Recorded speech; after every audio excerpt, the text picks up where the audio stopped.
This video begins Maddie's rehabilitation as she works her way back onto the soccer field. We see her for her initial evaluation, and she lacks 28 degrees of extension and has 72 degrees of flexion. It's now time to unveil Maddie's surgically repaired left knee. Maddie presents to our clinic on the first day. You can see that she has her post-operative dressing and compression wrap still in place.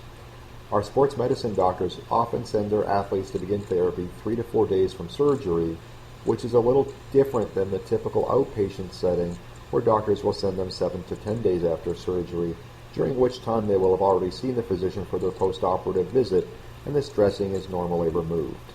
In this case, once we get all the gauze and padding out of the way, we can see that there are steri strips in place, the wound looks very good, there was very little bleeding, and there are no signs of infection. You'll also see that the knee was labeled yes to indicate to the surgeon that this was the knee that was to be operated on. Typically, the knee will be grossly swollen.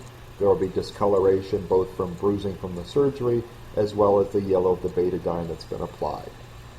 Once the dressing is removed, I'll take the knee through motion and get a sense of what the end feel is. Once I have this information, we'll get some baseline measurements, and in this case, we want to try to see if there is full extension. As she's only 4 days out from surgery, we anticipate that she's not going to be able to fully extend her knee because of swelling. Once I have the measurement for extension, I'm going to slowly take the knee up into flexion. Of course, you have to adhere to any guidelines or precautions or limitations the physician may have, and you don't want to push too hard as they are still acutely out from surgery and typically have a lot of pain.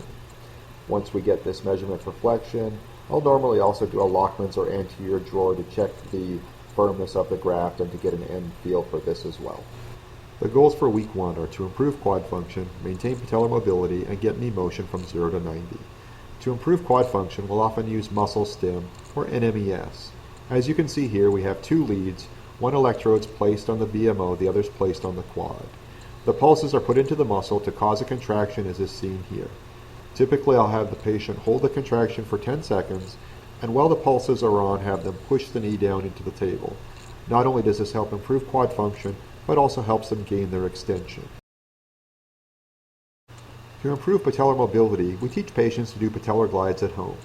Here you see Maddie performing medial and lateral patellar glides, moving the kneecap from side to side. We also teach superior and inferior glides as is shown here.